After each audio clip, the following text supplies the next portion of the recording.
Tá no ar mais um podcast Arte da Conversa, num formato diferente, um formato ao vivo. Esse é o quarto dia que a gente vai estar conversando sobre masculinidade negra e já chegou o Wallace. O Wallace é o convidado de hoje.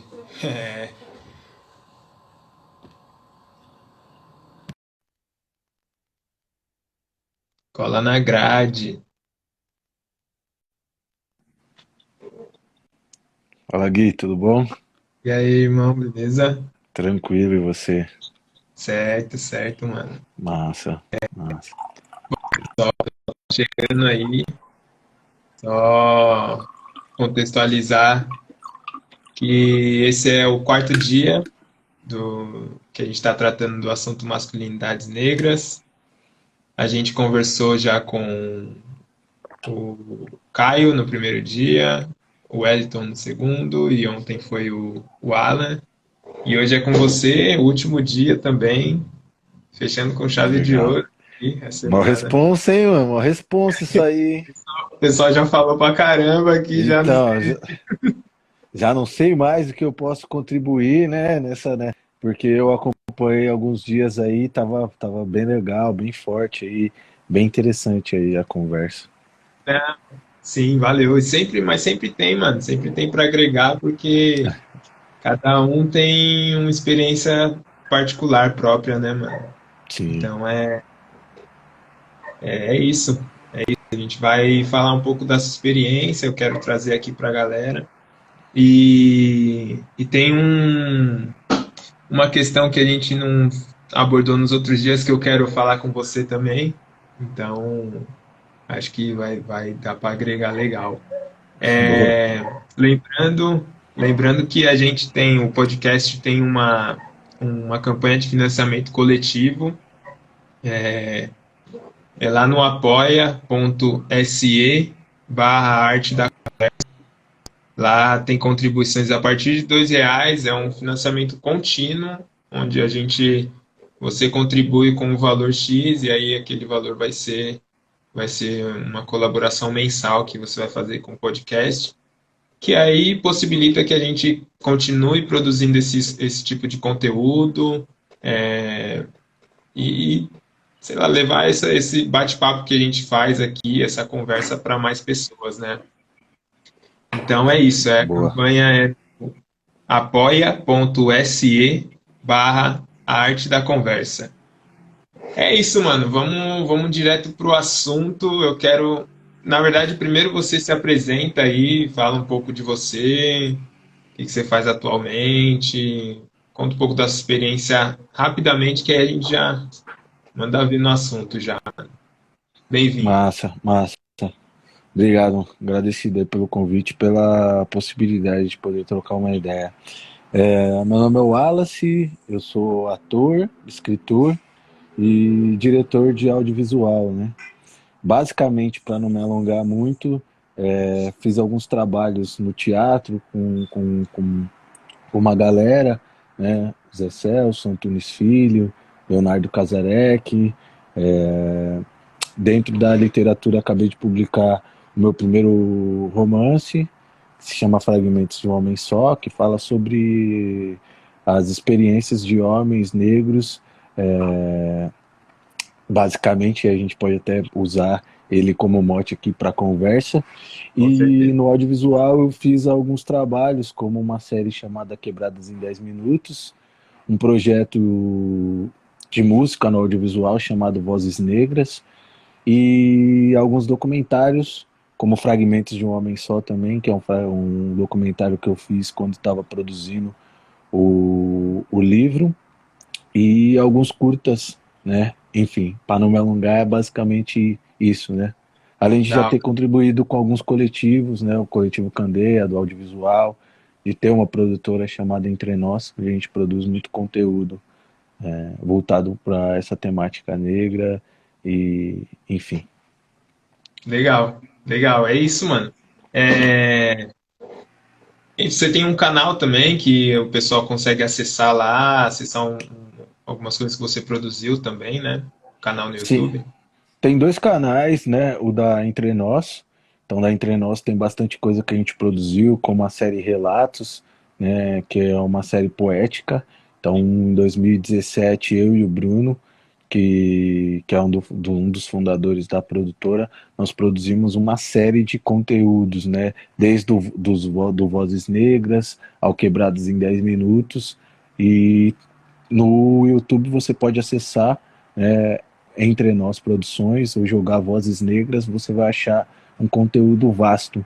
E tem o meu canal, que é o Wallace Andrade, onde eu coloco alguns dos trabalhos que eu produzi sozinho, né? Então, o Conceito de Negritude, que é um documentário que eu produzi em 2015, sozinho, tá lá. O Valo Velho em 10 Minutos também, que é um documentário que eu fiz também sozinho, edição, produção e direção. E outros curtas que eu faço experimental que tá lá também. Da hora, da hora. Bom, vamos pro assunto então. Eu, eu quero te perguntar, mano, como que nem eu perguntei pra geral que passou por aqui esses 3 dias, como que o assunto masculinidade chegou pra você? Quando que você começou a perceber isso? E aí também entrando com a masculinidade negra, esse recorte, quando que chegou pra vocês? Primeiro agradecer a galera que tá aí presente, Ronaldo, Jéssica, o Wellington, é, Só o tá Caio, chegando. todo mundo que tá chegando, Samira. Muito obrigado aí pela presença de vocês. Muito importante também ouvir, ter uma troca de vocês durante a live, vai ser primordial aí para que a conversa flua. Com Bom, certeza. eu acho que o meu entendimento de, mesmo sem entender, a masculinidade chegou muito cedo, né? O Juninho, a escola, Veriano. Chegou muito cedo, né? Eu acho que quando a gente se depara, quando a gente começa a ter um convívio social com a rua, isso chega muito cedo pra gente, por mais que a gente não saiba ainda teorizar, né, o que que é isso, mas o nosso comportamento social que é levado para fora da nossa casa nos cobra determinado comportamento. E eu acho que isso chega muito cedo, dependendo do lugar, de onde você vem, onde você mora, se você tem um convívio específico com a rua, isso chega muito cedo. Então, para mim, chegou muito cedo, né? Com 7 anos de idade eu já andava na rua, e não é andar na rua de ir ali comprar um leite, a gente pegava ônibus, a gente saía da cidade de Tiradentes e ia para Santa Cruz estudar. Então, eu tive contato muito cedo com esse tipo de, não vou dizer pensamento, mas comportamento. Sim, Porque você se torna para mim, é a experiência que faz com que você se torne aquilo de fato. É repensar a experiência que você tem. Mas na época eu não tinha, mas eu sabia que alguma coisa estava acontecendo, que eu tinha que me comportar de determinada forma para eu sobreviver, né? Eu faço até sim, um rascunho com o mundo animal. Então você começa a andar na rua, você sabe que tem lugar que você não pode passar, tem lugar que você não pode andar. Você começa a escolher com quem você vai andar. Então a partir dali, né? E a escola é o primeiro momento, né? sim, Eu acho que na escola, eu acho que a rua e a escola são os primeiros lugares onde você começa a entender aonde você se encaixa, né? Onde você tem que se colocar, qual jogo você tem que jogar, o game, né? Então, como sim, você não tem teoria, você joga o game, e às vezes você não joga ele da melhor forma, né? sim, Enfim. sim. E aí, o termo masculinidade ele é bem recente, assim, né? Tipo, pelo menos para mim chegou recente, mas acredito que de uns, sei lá, uns 5 anos para cá que o pessoal tá começou a levantar esse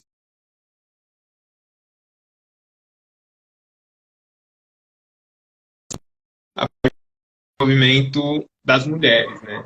A gente começou a fazer, continuou fluindo legal. Você entende?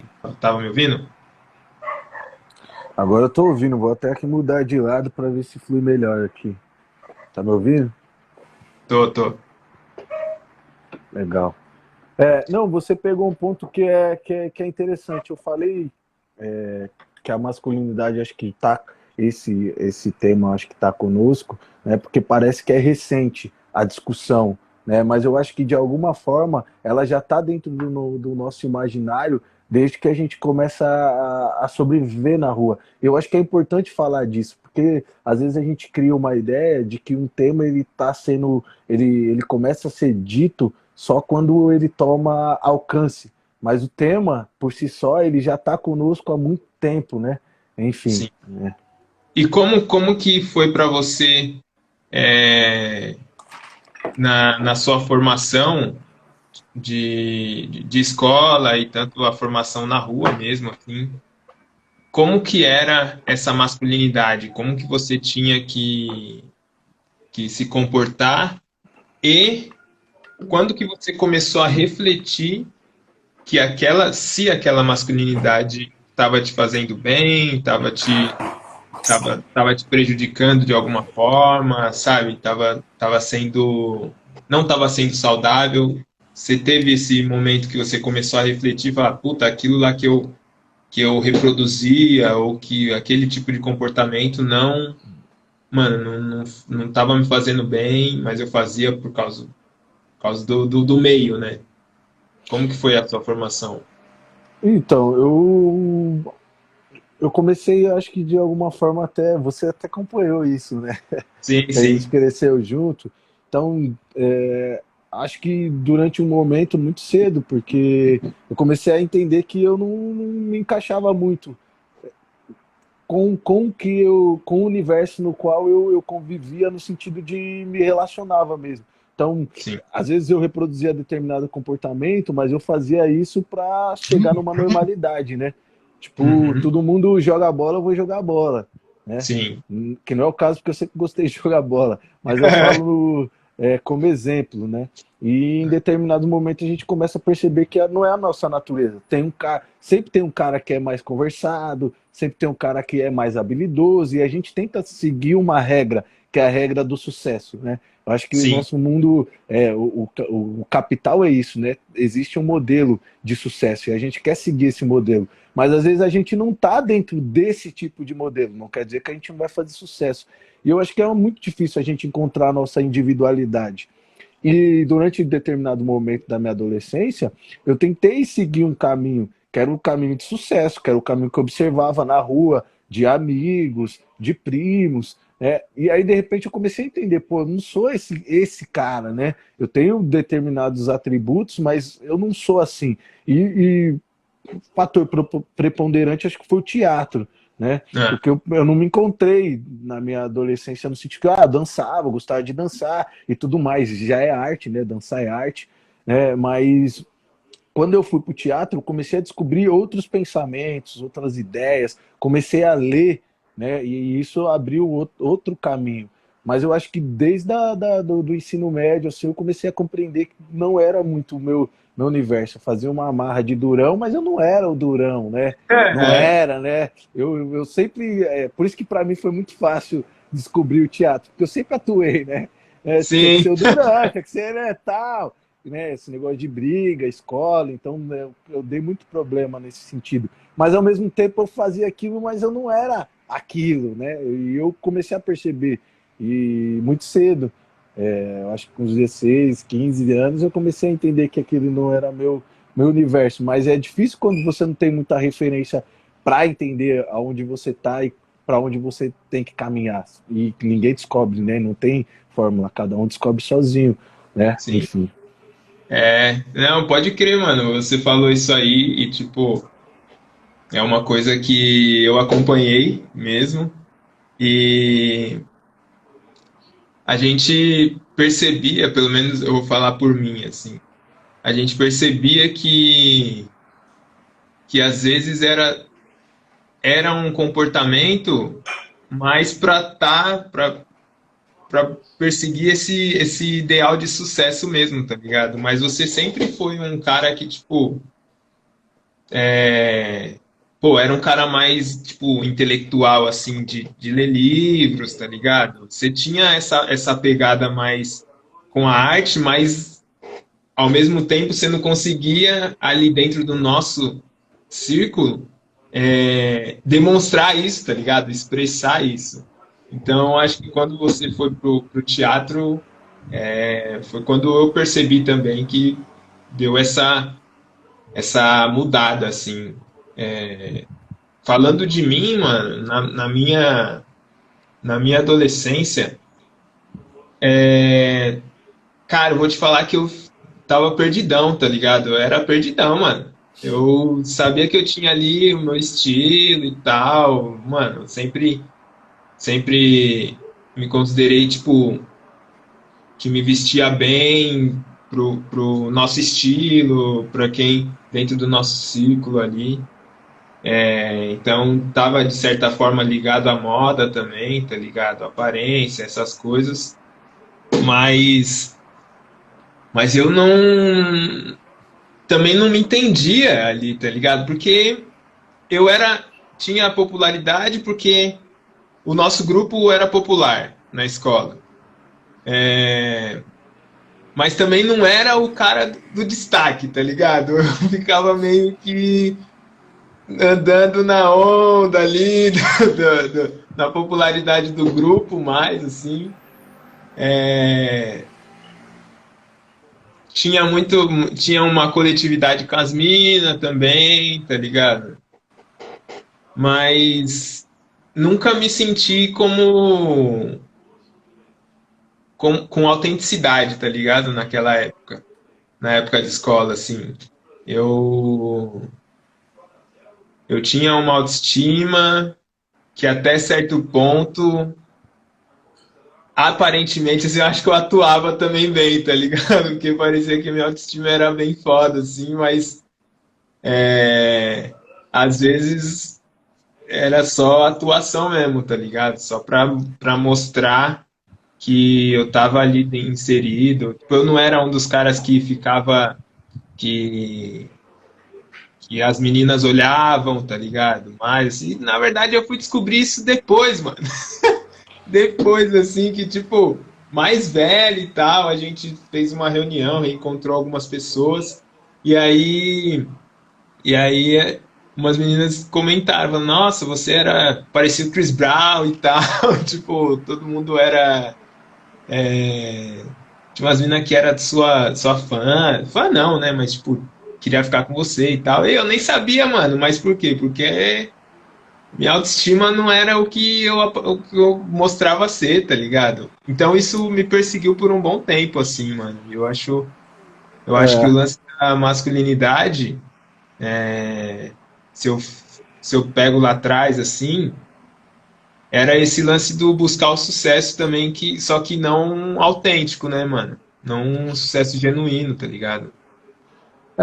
eu acho que de alguma forma a gente está muito preso a isso, pensar a masculinidade, né? Tá muito preso ao sucesso, a um padrão, né? A uma ideia de mundo, né? Sim, Que já até já foi dito, né? Uma ideia de mundo, de um mundo ocidental, né? Se a gente parar para pensar o mito fundante da sociedade é de um guerreiro, de um desbravador, é grego, né? A ideia de mundo que a gente tem. E de alguma forma a gente percorre isso. Tem algumas coisas que eu acho que é muito importante para moldar hoje. Eu compreendo isso, que é muito importante para moldar a forma como a gente se vê e como se reconhece, né? Que é o imaginário, né? Para mim, a disputa de imaginário é essencial para a gente conseguir, de alguma forma, trazer outras preposições que não essas no qual a gente cresceu, né?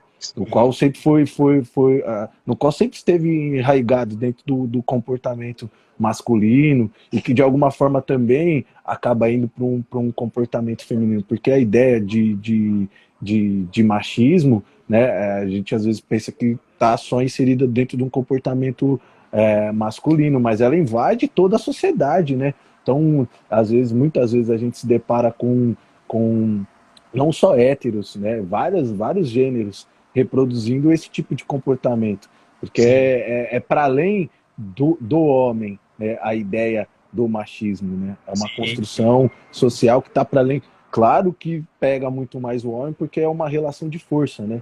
Então, diante da mulher, é uma sim, relação de força, é violento, né?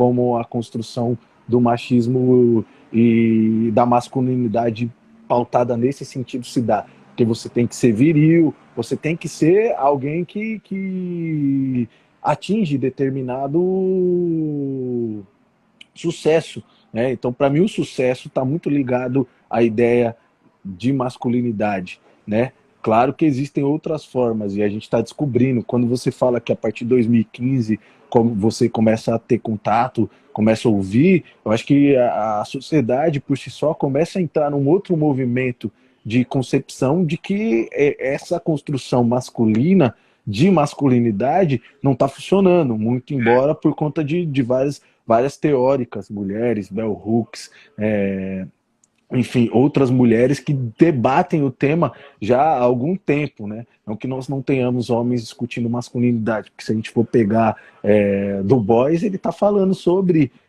esse tipo de ideia. Se a gente for pegar o Fanon, que hoje capa de qualquer pessoa que se diz entendida sobre masculinidade, falar sobre Fanon, enfim. Mas eu vejo que está muito ligado a isso. E você pode me cortando, porque eu falo pra caramba e eu vou de um assunto a Tranquilo, outro, mano. né? Essa é E a conversa é isso, mano, é fluida. Mas eu é acho. bem Falei. puxando o lance da relação do machismo com a masculinidade, eu acho que a masculinidade ela foi construída em cima, com base num machismo que é o lance do poder, da força. Você tem que se impor em cima do outro, mas é uma imposição a partir da força, tá ligado? E, e aí isso não dá brecha pra gente ser sensível, por exemplo, tá ligado? Que isso faz parte da nossa individualidade, do nosso ser mesmo. Isso todo mundo em algum grau tem a sensibilidade, é sensível. Só que essa construção dessa masculinidade com base no poder e na força não dá brecha para a gente olhar para os nossos sentimentos, principalmente se esses sentimentos fazem a gente parecer fraco, tá ligado?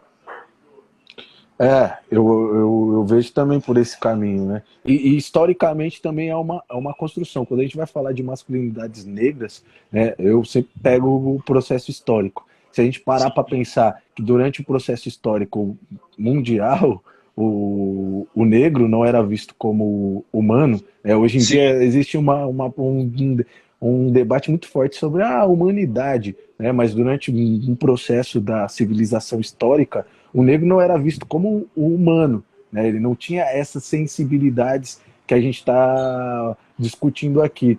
Por isso, até que é uma teoria de Gobineau, a partir disso, né? Eles cientificamente vão querer comprovar que o homem negro não é um homem, e sim um animal, por isso é justificável utilizá-lo como uma ferramenta tecnológica para a escravidão, né? A gente pensa escravidão como um processo, às vezes, braçal, mas é um processo tecnológico, né?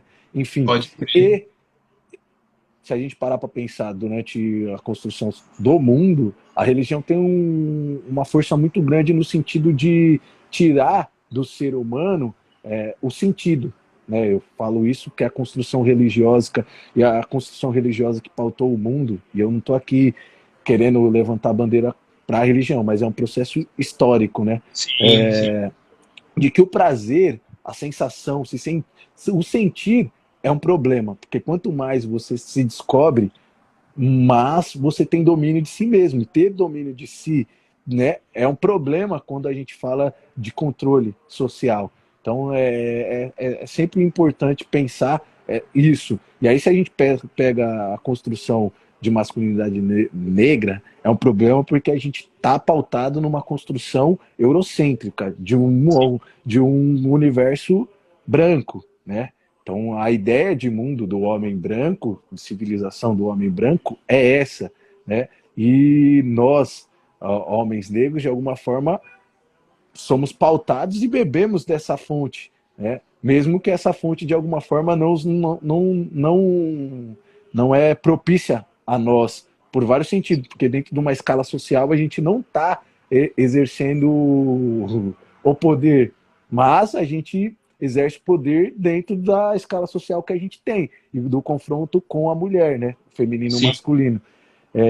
Enfim, eu vou falando aí, você vai me dando uns toques. Não, pode falar, eu tô tendo uma aula aqui também. É. Acho que todo mundo também tá super curtindo o que você tá falando, mano. Mas eu acredito também real que não dá pra falar sobre masculinidade negra sem olhar pra história real, assim. Tipo, tem tem o racismo que vem antes pra gente entender qual a complexidade do, do homem negro, tá ligado? Aonde que acaba a masculinidade num todo, discutida por todos os homens, e aonde começa a masculinidade negra, que aí é um assunto que só quem é negro sabe, tá ligado? O que a gente está falando, o que a gente precisa discutir, tá ligado? Então, eu acho total tem que passar por essa construção histórica real, assim. Mudando um pouco a trajetória, eu quero falar um pouco agora que a gente não acabou não discutindo sobre isso nos outros dias, que é com relação à brodagem, mano. A brodagem, eu vou ler aqui o significado que eu pesquisei. Brodagem é parceria entre amigos, como a que existe entre irmãos, em que há irmandade e camaradagem. Só que trazendo para a masculinidade, eu quero levantar a questão de quando você começa a entender machismo, a entender racismo, mas principalmente o machismo que está relacionado nessa relação de poder, de força, de diminuir o que é diferente, né? Como que é para você? Na verdade, você veio do teatro, então o teatro tem uma abertura muito maior, tá ligado? Mas pegando mas você pode falar também da sua experiência no teatro. Como que é essa relação quando você percebe que um outro homem fala uma merda, tá ligado? E tipo, você fala, mano, que babaca, o que ele tá falando? Olha o que ele tá falando. Só que entra essa brodagem de falar, puta, mas, sabe, você não se sentir muito à vontade de levantar, ou tipo, vou levantar essa questão, e aí eu vou ficar meio que o chatão, ou não sei o que lá, mimimi, alguma coisa assim.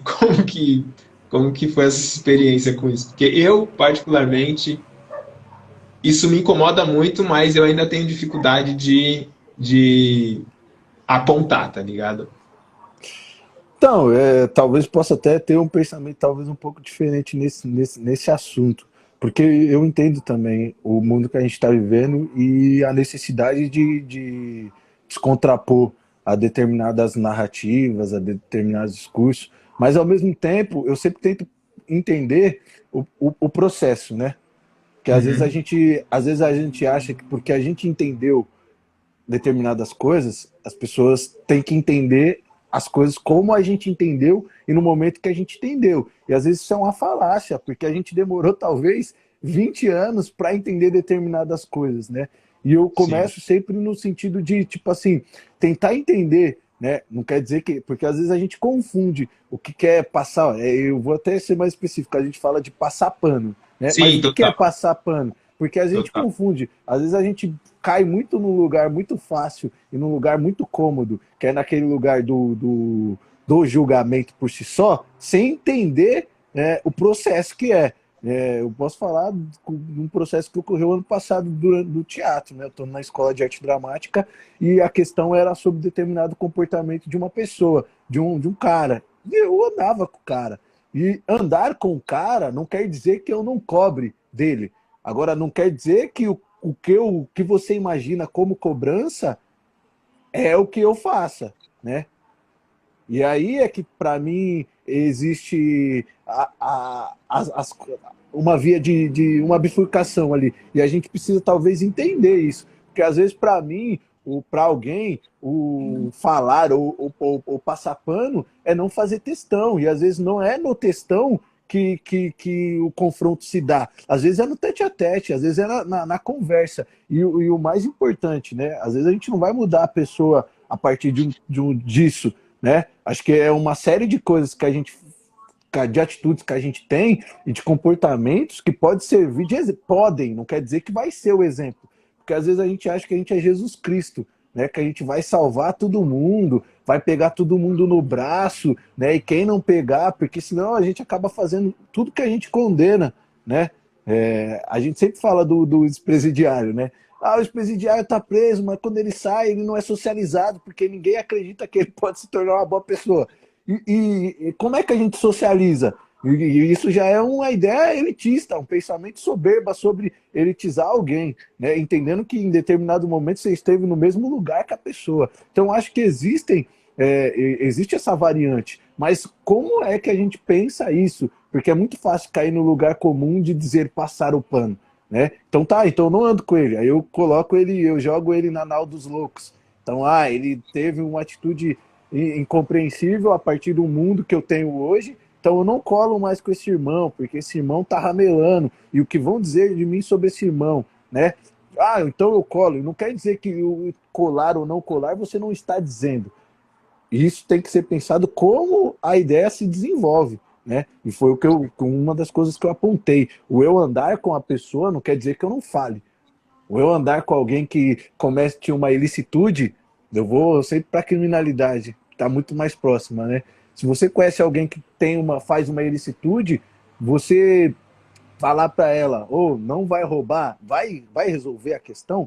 Qual que é as atitudes que você tem que tomar para que talvez essa pessoa entenda que a criminalidade não é o melhor processo? Eu estou usando um exemplo porque às vezes só julgar e falar é ladrão não resolve, e às vezes a gente vai pelo mesmo caminho, né, de ideia para um outro lado. Então acho que o comportamento, eu acho que é sempre o nosso comportamento. As pessoas se pautam pelo que nós somos, né? Elas começam a entender ou compreender determinado comportamento pelas experiências, e as experiências que estão próximas dela. Se eu tenho com um amigo que tem um comportamento da hora, em algum momento eu vou me pegar isso. Pode ser que demore 5, pode ser que demore 20 anos, mas em algum momento eu vou entender que aquele comportamento pode ser positivo para mim. É que nem referências, né? Você não teve boas referências? E não é por isso que você seguiu os bons caminhos, né? Em alguns momentos sim, e outros não. Mas eu acho que às vezes a gente entra num limbo e vai para um lugar muito, muito seco e curto de achar que é dizer, né? Nossa, é assim, apontar o dedo para o outro e acabou. E não quer dizer que com isso a gente está passando pano, né? A gente tem que dizer o que a gente acha, mas também entender quais são os caminhos, porque às vezes é muito mais fácil a gente perder esse irmão ou essa irmã ou qualquer pessoa por conta de uma falta de uma conversa construtiva, porque apontar só o dedo e dizer é isso não vai resolver. E muitas vezes a pessoa pode até saber que ela está errada, mas a forma como a gente chega acaba eliminando muito o diálogo. E eu acho que, de alguma forma, a gente está num processo de mundo que é muito bom, muito bacana, mas, ao mesmo tempo, é um pouco problemático para nós mesmos, quanto negros que, às vezes, não conseguem fazer uma leitura legal. A gente está tentando resolver tudo no grito, e nem tudo dá para se resolver no grito. A gente quer mudar o mundo, ainda mais com o processo tecnológico, né? Em um mês a gente quer mudar 5 anos e a gente esquece que é um processo, né? E aí eu sempre pego um processo histórico para que se pudesse andar, para que a gente pudesse estar discutindo essas questões hoje, sejam elas filosóficas ou não, demorou-se um processo. Talvez o meu pai não discutiu isso, talvez não, certeza que ele não discutiu isso que a gente Sim. está discutindo. Então é um processo, e é importante a gente entender que existe um processo, né? E às vezes, aonde a gente está, o entendimento que a gente tem, não pode nos deixar levar de achar que todo mundo tem que ter o mesmo entendimento com a gente, que existe um processo disso. E é importante ter calma. A gente dá, não tenho calma, mas é importante. Se a gente quiser construir, é importante ter calma. Para mim é isso. Entender o processo de fato e agir conforme é. Senão a gente vai ficar mimado, querendo gritar pro o que a gente acha que é o mundo e que o mundo mude conforme é o nosso gosto. E nem sempre é assim, porque a gente sabe que não é assim, né? O que muda o mundo são vários fatores e o maior deles hoje é o capital. Então é importante a gente entender, né, esse processo, porque senão a gente se auto-degladia, se auto-aniquila sem compreender o que estamos jogando, que é um game. E é um game que vidas elas são ceifadas, né? E aí, às vezes, a gente se mata entre nós sem compreender, né? De fato, a complexidade da coisa. Então, quando fala sobre passar pano, eu acho que é muito delicado. Lógico que existe um processo de não dizer, né? E às vezes o medo leva a isso. Mas também existe o processo das pessoas que estão ali trocando uma ideia, talvez que não pode não ser tão incisiva como as pessoas gostariam que fosse, né? Mas existe, né? E isso se dá no dia a dia. O comportamento, para mim, o comportamento é o prisma. E às vezes eu também me levo sempre a essa pergunta: o que é ser negro hoje? Porque às vezes a gente cria um ideal, que é um ideal que a gente não consegue também cumprir, né? E não só de negro, de todo mundo, né? O Hélito colocou a ideia do cancelamento, que é isso, né? A gente cria uns ideais que somos. Aí eu volto para o começo, humanidade, somos humanos. Então a gente tem que compreender as contradições que nós vivemos, porque é muito fácil a gente cair no mesmo buraco que a gente está apontando esse dedo. Não quer dizer que por isso a gente não vai se posicionar, mas Sim. compreender. Para mim, eu vejo sempre do lance da compreensão. Pode crer. Caramba, mano. Eu acho... foi profundo. Eu nunca tinha pensado por esse lado, tá ligado? E eu acho que é essa a beleza da conversa. Essa é a riqueza da conversa, da troca, que é justamente isso que eu quero, que eu penso pro podcast, pra gente, pra essa troca de ideia, tá ligado? Demais, foi demais. Agora, pegando esse gancho que você falou do que é negro, o que é ser negro, foi uma pergunta que você levantou, se eu não me engano, na terça-feira, quando o Wellington estava Sim, aqui. foi. E aí você falou que era uma cilada porque eu peguei essa resposta, a gente não conseguiu responder lá no dia, então, mano, vamos fazer com você aqui. O que é ser homem negro para você? Tipo, responda a sua pergunta. É difícil, não? Por isso que eu falei que é uma cilada, né? Eu sempre gosto de jogar essa pergunta na roda, É, porque a gente tem uma ideia, né? E às vezes essa ideia que não é construída a partir de nós, a partir do mundo social sobre o que é ser. E isso está impregnado desde que a gente nasce. E depois que a gente talvez começa a entender o processo, a gente cria uma outra concepção do que é ser negro, que também, sim, ao meu ponto de vista, é problemática, né? Porque te limita. E quando você se limita a dizer que é isso, quer andar com cabelo black, quer ter um relacionamento, como é que hoje se diz aí, eu acho até muito engraçado, um relacionamento entre homens e mulheres negras, a gente vai limitando a ideia do que é ser negro, né? Quer andar com roupas que estão referência à África, o que é ser negro? Ou é uma ideia? E qualquer dessa ideia que nos colocam, talvez é uma cilada, né? Existe uma frase, né? A gente ainda está preso, a gente ainda está preso a uma corrente, a gente só não percebeu. Então, para mim, é sempre. Eu não sei o que é ser. Eu estou compreendendo a partir das minhas escolhas, das minhas expectativas do que eu posso e do que eu quero ser, né? Compreendendo isso, porque senão a gente se limita no ideal, do que é cumprir determinado ideal, porque eu li Fanon, porque eu li o Aimé Césaire, porque eu compreendi o conceito de negritude, e às vezes a gente está entrando numa cilada tão grande que está nos aprisionando. Você lembra uma época que eu, com 16 anos, eu falei, eu sou contra o capitalismo, vou usar roupa sem emblema, só camiseta lisa? E aí depois de um momento eu falei, cara, mas eu gosto de usar uma roupa de marca, né, tal, e aí entrei num processo de, puta, comecei a me apedrejar nesse sentido. E eu acho que a gente cai muito nesse lugar, porque aí a gente conhece determinada teoria e a gente vai até o ápice, né? A gente vai lá. Então eu vou ser o negro mais puro, eu vou ser o negro África. E a gente compreende que, mano, a gente está, de certa forma, distante de África, né? Não só por estar num outro continente, mas porque a gente, de alguma forma, claro que tem alguns costumes que eles estão enraigados na nossa maneira de ser, né? Enfim, mas outros costumes que a gente perdeu. Um tempo atrás, o Bruno Vaz está aqui, ele estava com a gente na EAD e foi uma artista, a Duduzo,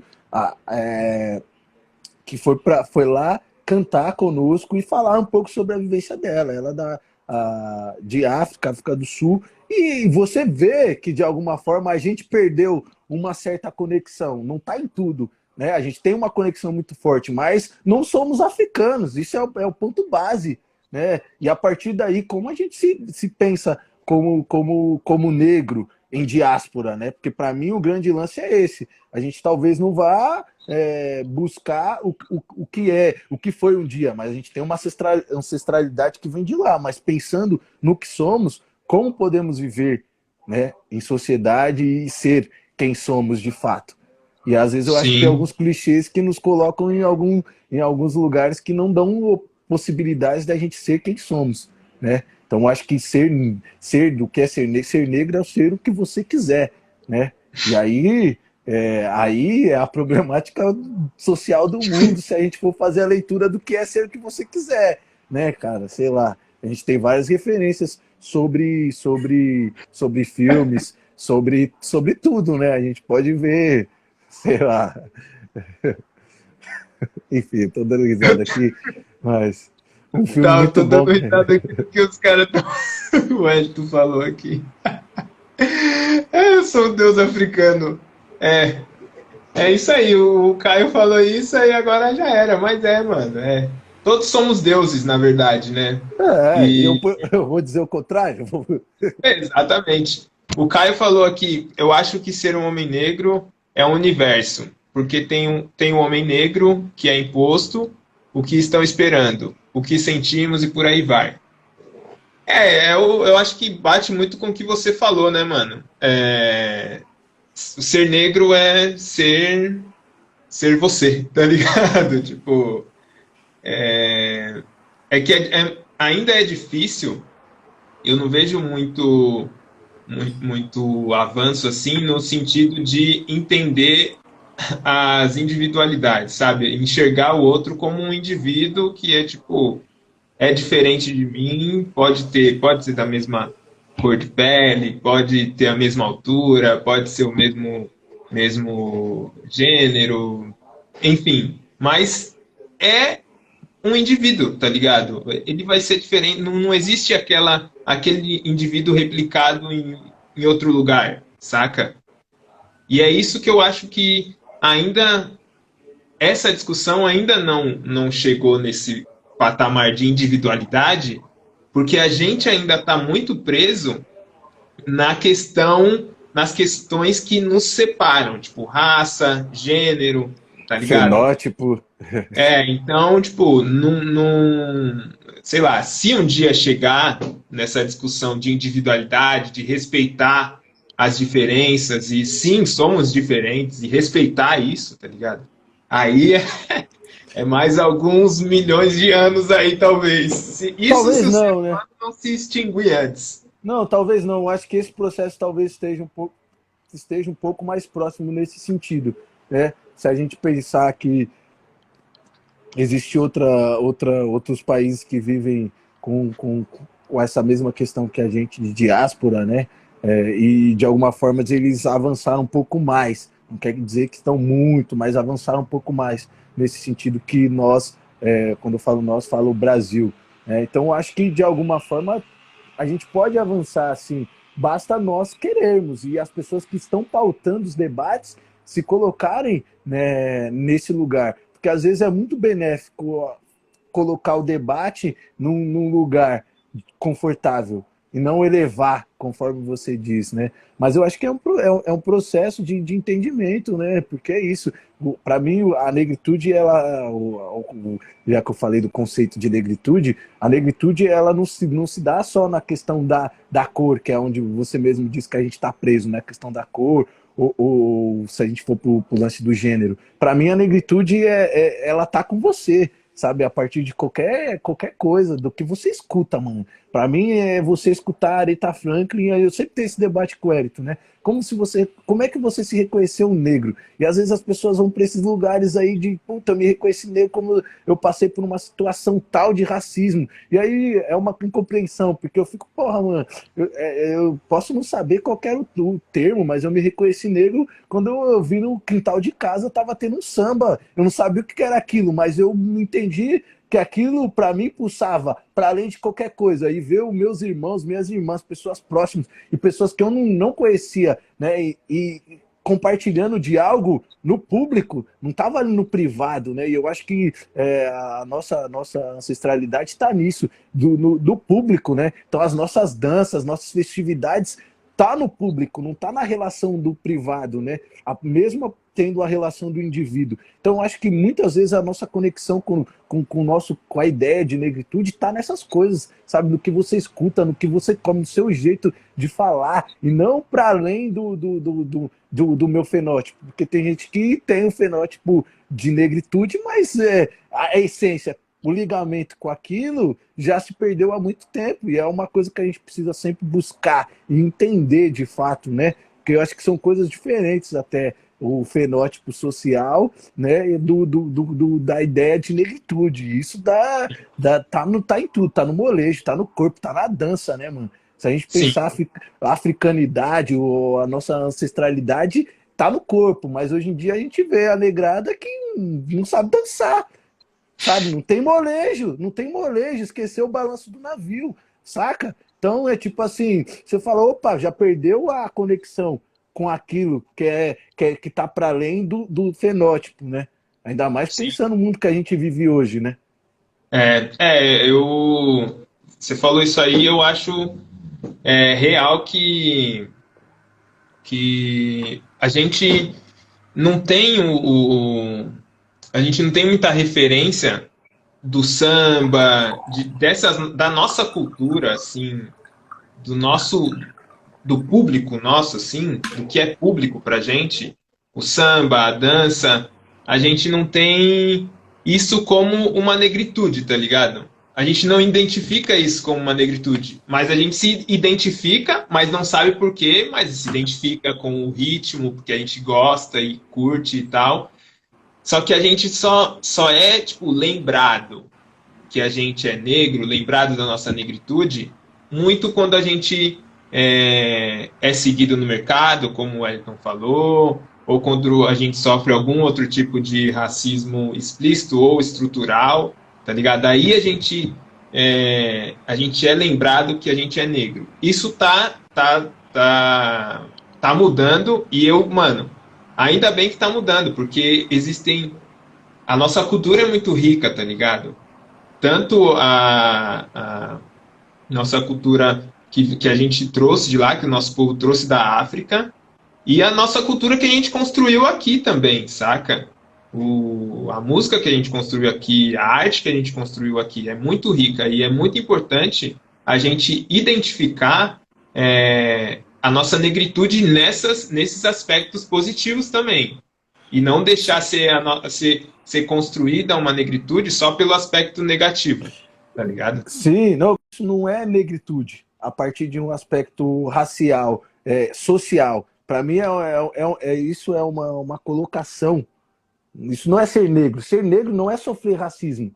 Isso é uma ideia construída a Aham. partir de um mundo que construiu o ser negro a partir desse aspecto. Isso não é ser negro. Ser negro é outra coisa. Ser negro não é ser discriminado. E não é só discriminado negro. Né? Esse para mim, que é o ponto. Não quer dizer que com isso eu tô. Ah, meu Deus, mas assim, é pobre, é uma relação de classe. Né? Só que às vezes a gente apega isso como um dado de negritude, mas isso não é um dado de negritude. Quem constrói isso como um dado de negritude é a sociedade ocidental, o capital, né? É a Constrói isso. branquitude. Então não é o problema nosso. Não dá pra gente se enxergar negro a partir disso. Né? Não que Sim, eu não compreenda isso. Isso para mim é racismo. E racismo é uma outra coisa, né? Que para mim não tem a ver só com questões de negritude. Tem a ver com sim, outras coisas, porque existem outras raças que passam por isso, né? Enfim, mas é, para mim, e isso é importante a gente tirar desse imaginário de que somos negros a partir dessa, porque isso não é uma perspectiva nossa. Qual que é a perspectiva nossa de pensar negritude? É a partir de outros pontos, sim, sabe? E pode ser a partir de um pensamento filosófico. A gente pode falar de Machado de Assis, a gente pode falar de Lima Barreto, a gente pode falar de José do Patrocínio, a gente pode falar dos irmãos Rebouças, tem muita gente que constrói de pensamento, a gente pode falar do Egito, a gente pode construir outras possibilidades, se reconhecer e reconhecer a nossa negritude, mas não olhar para esse lugar, porque esse lugar é um lugar que não é nosso. Para mim, o grande lance é que às vezes a gente pega ideias de um mundo que colocam como é isso, e a gente abraça. Então, para mim, ser negro não é isso. Isso aí é uma ideia de um processo de civilização e discriminação sim, social sim. básica. Não ser Total, negro. Para mim, total. basicamente, não quer dizer que isso é a verdade, porque eu não estou dizendo verdade nenhuma. Eu estou só falando o que eu acho aqui, né? É, Enfim. compartilhando ideias, é isso, mano. É. Nossa, viu? Passou muito rápido. Faltam 8 minutos para dar 1 hora. Foi muito rápido, mano. Tem, Eita. tipo, a gente teria muito mais assunto. E ó, fazer para quem tá acompanhando a gente aqui, eu tô pensando em juntar algumas pessoas que vieram aqui, que tá acompanhando desde o dia primeiro, assim, que a gente começou, é, fazer um grande bate-papo sobre isso que a gente conversou e quem não é só homem, mulher também tá convidada para discutir, debater. Hoje eu acho que vai ter que ser virtualmente, mas mais para frente assim promover algumas outras coisas. E aí eu já quero lembrar, eu vou ter que encerrar esse assunto aqui, porque a gente ainda tem um outro quadro de indicações e tal. Como faz para comprar o livro, Wallace? Responde aí rapidinho, só porque esse assunto é importante. Não, tá rolando no site, mas agora de cabeça eu não lembro o site da livraria, né, da nós. Mas eu posso mandar para você depois, Gui. Aí você joga no Coloco. pessoal quem eu não ou eu passo para você. Se eu não conheço quem falou, mas a gente Demorou, pode trocar. demorou. Fechou, eu falo sim. Então, lembrando que a gente tem o financiamento coletivo e a contribuição de R$ 10, a recompensa dessa contribuição é participar desse grupo de conversa, sabe? Que a gente vai conversar inúmeros assuntos e bater papo. A ideia é ser presencial, mas agora o isolamento social não dá, né? Então a gente promoveu algumas reuniões virtualmente, essa é a ideia. A gente já conseguiu um apoio, o primeiro apoio, e, mano, Da obrigado hora, boa, por estar aqui boa, acompanhando, obrigado. E que boa. venham mais, e se for possível, se for de R$ 10, vai ser muito legal, porque a gente vai promover esses encontros e vai ser bem bacana. Boa. Agora eu quero agradecer os apoiadores do podcast, a Galeria Lateral, Galeria de Arte, a plataforma Carta de Apresentação, o Estúdio de Design Sustentável Palan Decor e a WSA Produções, produtora de arte e conteúdo. Tá dando frutos, entendeu? Já tá aumentando o número de apoiadores e mano, é sensacional, isso é muito bom. Agora a gente vai para o quadro já está caminhando para o final. O nosso quadro Você Tem que Conhecer é um quadro onde você indica, faz indicações de, de filmes, livros, o que você quiser indicar aí, que você acha que as pessoas têm que conhecer, até 3 indicações. Você tem alguma preparada aí ou ainda não? Se você não tiver, Eu tenho várias aqui. Três, até Várias, três. várias. Não, eu vou falar mais que eu acho que a gente merece falar um pouco mais, mas vou ser bem rápido, pode ter certeza. Eu acho que a gente precisa muito ouvir e ler o Silvio Almeida. Ele tem um livro muito bom, que é o que é Racismo Estrutural, e se a gente jogar na internet, a gente pode ouvir muita fala dele, que para mim eu acho que é um dos maiores pensadores de raça hoje no Brasil, o Silvio de Almeida. A gente tem a Bell Hooks, que eu indico qualquer livro da Bell Hooks, né? Não só porque fala de feminismo, mas não tem como a gente falar de feminismo sem pensar masculinidade. A gente precisa pensar masculinidade, a gente tem que pensar feminismo, e feminismo negro é uma pauta. Eu indico Muniz Sodré, Pensar na Go, é um livro muito bom para a gente entrar de fato com negritude. Achille Mbembe, A Crítica da Razão Negra, é demais. Abdias do Nascimento, Teatro Negro. 2 filmes, O Último Homem Negro de São Francisco, essencial esse filme. O Banqueiro, com Samuel Jackson, também essencial, quentinho, tá saindo aí, conta a história do primeiro negro que ficou milionário na década de 60 nos Estados Unidos e a revolução que ele fez na cidade de onde ele veio, que era uma cidade que vivia a segregação racial. Enfim, para agora, o Hélio falou Atlanta, tem vários, mas eu fico com essas. Da hora, da hora. Depois, vamos fazer o seguinte. Lélia Gonzalez também. Sim, foram mais, a gente vai... eu vou pedir para me mandar no WhatsApp, é bem isso mesmo. A gente vai conversar depois para gravar, para ter registrado. Bom, eu vou indicar, já que falando de masculinidade, eu vou indicar O Silêncio dos Homens.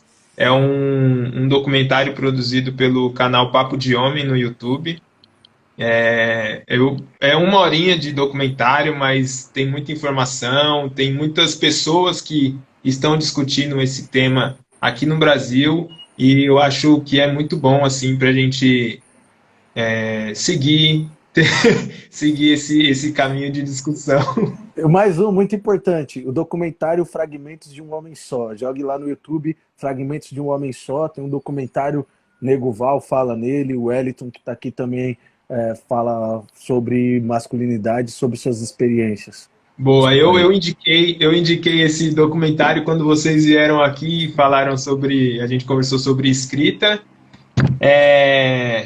Cara, eu quero agradecer, mano, demais, muito mesmo assim, foi sensacional a nossa conversa, eu acho que a galera curtiu pra caramba, e lembrar que essa live vai ficar no meu Stories por 24 horas, depois disso ela vai subir no YouTube, na íntegra, no canal do podcast Arte da Conversa, e depois a gente vai lançar alguns fragmentos aqui no IGTV do podcast também. Então, quem não segue o podcast ainda, aqui no Instagram, segue lá para não perder nada, é @aartedaconversa.podcast. É muito importante que vocês sigam lá e tal. E também quem puder contribuir, mano, é sempre bem-vindo também. Obrigado, Wallace. Se despede aí, deixa algum se você quiser deixar aí pra galera, alguma mensagem ou falou. Até breve. Não, é isso. Muito obrigado aí pela oportunidade aí, quem se manteve presente aí desde o começo, todo mundo que tá aí, a Luciana, minha mãe, Xoxó, o Wellington, a Ana, Danilo, e todo mundo que tá aí, que agora de nome talvez Nego Val, Monique, muito obrigado aí, Wesley, pela atenção, o Júnior, que é o Joaquim, né, mas eu conheço como os dois. Muito obrigado pela possibilidade de a gente poder estar trocando essas ideias. E é isso, mano. Obrigado. É sempre bom a gente poder trocar e ouvir e aprender. E eu aprendi muito hoje aí. Não só com a Sei. zoeira, mas também com tudo que você me trouxe aí de aprendizado, Guilherme. Não, da hora, eu também, mano. Eu aprendi, o pessoal aprendeu. Quero agradecer todo mundo. Teve gente que ficou desde o começo aqui. Acabou meu plano da net, sem problemas, mano. Depois vai estar no YouTube, você consegue assistir. E vai estar no meu story também, nas próximas 24 horas. Mano, obrigado. O Instagram já começou a contagem regressiva aqui, 25 segundos faltando. Muito obrigado, até a próxima. E, Beatriz Nascimento, Ori, esse documentário é sensacional. mano, vou ter que fazer uma lista e colocar lá no Insta do podcast. Aí o Boa, pessoal já boa. vai lá, depois você me manda e a gente faz assim, fechou? Vai lá no Insta Certo. do podcast, vai estar toda essa lista lá. Valeu!